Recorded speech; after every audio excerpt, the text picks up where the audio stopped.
Hey everyone, Reese here, and welcome back to Reese Rambles, the second channel of Control Alt Reese. And it's been a couple of months since I've posted anything to this channel. The last thing that I uploaded was the Eggy Wegs video. That seems to have gone down quite well, and I've had some feedback from people who've made their own, which is really cool. And also on my main channel, it's been I've been 3 weeks between videos, which is quite unusual for me. I try to put something out every week, and sometimes I push it to 2 weeks if I'm working on something particularly big, or if something happens to get in the way. But yeah, it was 3 weeks, and then there was a video, and then it was another 3 weeks, and then I released another video, and that's really unusual. And I thought I would address why that was. This isn't the reason I sat down to record this video today.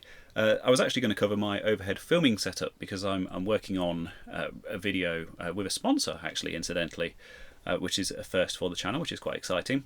And I have a new DIY overhead filming setup that I've built, but I will cover that in another video very shortly, probably next week. I'll probably record that just as soon as I've finished recording this one. But as I was kind of getting stuff set up, I was thinking, well, actually, maybe I owe people just a bit of an explanation as to what's been going on behind the scenes and stuff. So, as you know, last year was a bit of an unusual one, to say the least. And in my day job, I run a software business. So I started off about 10 years ago as a contractor, working on my own. And the business grew over the years, got to the point, obviously taking on employees and having a proper office and all that kind of stuff, as businesses do. And we found ourselves in a position last year where all of a sudden our business kind of disappeared. So we have 3 big customers. One of them is a big mail order business, and they were fine, obviously. They were kind of going from strength to strength last year and really took advantage of people being at home and ordering stuff online. And we did a lot of stuff to increase their hosting capacity and that kind of thing. But it wasn't really a huge amount of work for us. But the other 2 big customers were where the problems kind of lay, where they kind of came from. That's not a great way of putting that, is it? But anyway, so one of them is in the food industry, and they particularly cater for the catering industry, restaurants and pubs and that kind of thing. And obviously, that kind of the business fell off, but they're quite a big EU-wide business. Their revenues in the kind of mid to high hundreds of millions, so they're a really big group. But the main issue with them was that their production facilities are in the same physical buildings as their offices, and the kind of work that we do for them involves working with their actual hardware on their production lines and kind of interfacing with that and stuff. And it's not really the kind of thing we can easily do remotely most of the time. And like many in the food industry, they had some outbreaks earlier on as things were sort of happening last year. I don't really want to say the C word because it's not the YouTube algorithm doesn't look favourably upon it, but I'm sure you all know what I'm talking about. But yeah, they had some outbreaks, like a lot of people did in the food industry. Lots of people working very closely together on production lines in a kind of indoor space. It's just the nature of the business. I don't blame them at all. Just one of those things that kind of caught everyone off guard. But being contractors and being sort of external people, we were very, very low down the priority list. Weren't allowed access to the building for a good few months until they got lots of new measures and things in place. And as I said, it's not the kind of stuff that we could do remotely. So essentially didn't get paid by them for a good few months as we couldn't do any work for them. And the same goes for the third of our kind of 3 big customers in the business. They're in the interactive retail, interactive marketing space. Touchscreen stuff in physical stores, kind of demoing products and electronic point of sale and that kind of thing. We do the software that runs on those. They provide the hardware. And yeah, of course, with all of non-essential retail, including electronics retail and home entertainment and that kind of stuff being closed for a big portion of last year, their customers didn't want to invest in new interactive stuff, which is perfectly fine. Which meant that we didn't get the work for that either. So yeah, my actual business, my day job, our cash flow obviously kind of dropped off by quite a significant amount for a big chunk of last year. Also meant that I had a lot of free time to work on the channel, which is great. But yeah, it meant that I ended up taking a pay cut. We were kind of in survival mode for a good 6, 7, 8 months or so. Thankfully, things have started to pick up again quite a lot. In fact, it's really exploded. And that's the reason why my YouTube output has been much lower than usual, because obviously all of these businesses that we deal with have kind of said, oh, we want this, we want that, and everything's opening up again, and quick, we need to jump on this. And kind of part of me is thinking, why didn't you plan for this 6 months ago? But I suppose there were still a lot of unknowns at the time, and they didn't want to commit, which is fair enough. So thankfully, yes, we've survived it. We're now back to the point where we're thriving again, and we're taking on all this business. Thankfully, our customers did survive, and they're much the same as us, and now their customers are contacting them and making big demands, and a lot of that's being passed on to us, and that's all great. So I'm really, really fortunate to be in that position. I know there are a lot of small businesses that haven't fared well at all. People I personally know as well, which is pretty awful. So yeah, it is what it is. So obviously 3 weeks between videos on my main channel, and a couple of months since I've put anything on this channel, and that's the reason why, because I've been tied up in my day job. The other issue I had, just as I was kind of starting to get momentum up again, was that my laptop died. I was using a Dell XPS 159560, no less, which is quite a notorious model for thermal issues, and it's always been a problem. It's about 4-5 years old now.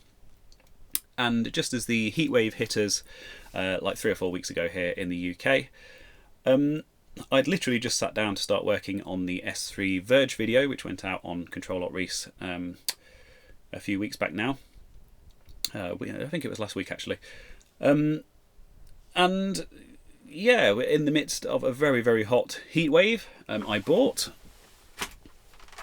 this laptop cooling pad at the time to actually try to keep it alive, because the fans were just running flat out. I've actually repasted that laptop a few times in the years that I've owned it. Particularly hot day, fans running flat out, working on a video, and as you can imagine, it cooked itself to death. I think it's one of the MOSFETs in the power circuitry. Apparently this model is quite notorious for it. But screen went blank, fans went silent, and that was the last life I ever had out of that machine. And with work being what it was at the time, I desperately needed a computer. So I went down to the local Apple shop and I bought a M1 MacBook Air, as you do. I've been looking at these for quite a while, and as things were starting to pick up, I have to admit, I was kind of getting to the point where I was going to take the plunge anyway, so that decision was made for me. A big part of the decision behind this is obviously the YouTube side of things. These are absolutely fantastic for any kind of video editing stuff. You wouldn't have thought so from such a small, fanless, low power device, but yeah, for DaVinci Resolve, which is kind of another major change that I've made with the channel, I've moved from Adobe Premiere to DaVinci Resolve, as have a few fellow creators of mine that I've been talking to, because Premiere went through a patch of being absolutely horrific, even more so than usual. But yeah, this thing with Resolve, with the Resolve Speed Editor, which is this rather fancy looking piece of hardware here, means that I have a whole new workflow for YouTube videos, and it's quite a bit quicker as well, which should mean that I should be able to put stuff out a bit more regularly, which is fantastic. And yeah, so that's kind of what's been going on with my life, the reason why I had so much time to work on stuff last year, and the reason why I haven't had so much time to work on stuff in the past couple of months. Now, business-wise, things are levelling off again, back to the level they were kind of back in 2019. The YouTube channel isn't going anywhere. I'm really, really committed to it. I've been watching people like LGR and the 8-Bit Guy and Ashens and those kind of early pioneers for 10 years now, and starting a YouTube channel is something that I've always wanted to do. I started the channel actually in November 2019, and I'd already uploaded a few videos before kind of everything kicked off anyway, so I was already committed to that. Does mean that obviously I had quite a lot of time to get things established and get the ball rolling, so I was kind of fortunate to with the timing of that, really. It's kind of a bit of a silver lining to the whole situation. So I think that is about it. I have a few more videos that I'd like to cover. Beekeeping season is upon us once more. You probably know that I have some beehives in the garden.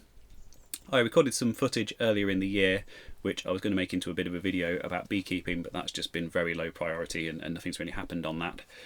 So what I'll probably do is at the end of the season put together like a year in beekeeping type video. I think people will find that quite interesting. I'll work on that kind of on and off in the background as I'm working on my other stuff. And the other thing is the ducks. If you've been watching this channel for a while, you probably caught my duck live streams, the live hatching of the eggs. So we bought some Indian runner duck eggs on eBay and a egg incubator, and hatched out our own ducklings, and they're now, how old are they now? They must be getting on for 9 or 10 weeks old now. And obviously their whole lives have been recorded. Their early lives were live streamed, and that's definitely something that I'm also going to be making into a video at some point this year. Now, the support that this channel has had over the past year or so is something that I really want to acknowledge. And this part of the video is, this is like my 5th or 6th attempt at trying to record this part of the video, because it really does set me off on a bit of a ramble. But yes, all of the the views that I've had from people and the advertising revenue that I get from YouTube, it's not a huge amount, but it's more than nothing. But particularly also my patrons as well. And I don't like to push Patreon too much because I know it does annoy some people. And it's not the reason that I do this, to try to sort of make a living, full-time living from it out of Patreon. But it's something that I really need to acknowledge, because over the past year I could have been out trying to push my business somehow to someone. I'm not really sure how. But I've been at home, I've been doing the work that we have been doing from home, and I've also been fitting my videos in around that. And it's been nice to know that the channel's growing and that income is kind of increasing, steadily month on month, and getting to the point where I can really justify spending more and more time on this and making it into a much longer term thing, which is certainly the plan. I know of a few kind of YouTubers and podcasters and people who kind of started in the past year because they were furloughed, they had no work at all, and they had nothing to do, and obviously now they're kind of going back to work, and it's looking like maybe their channels and their podcasts and stuff might not continue because these people are tied up with work full time.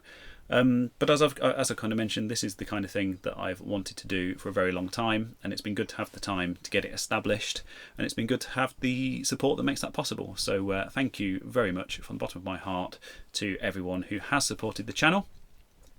So I'm working on something with a sponsor as well on that note. It's going to be a self-contained video initially, and hopefully if they're happy with that it will probably lead to some other videos. It's not the kind of thing where I'm just going to stop stuff in the middle of a normal video and say, hey guys, check out this mobile game or VPN provider or whatever. It's not that kind of sponsor, so they're self-contained projects, so hopefully they should work out pretty good. That's shaping up quite nicely. But yeah, so yeah, it looks like things are going from strength to strength. Regular output should be resuming as usual starting from now. Look out for that beekeeping video and the video about the ducks that I mentioned earlier. They should be pretty fun to put together. And yeah, once again, thank you very much for your support. Thank you for watching, and I'll hopefully see you here on Reese Rambles and over on the main channel, Control Alt Reese, very soon.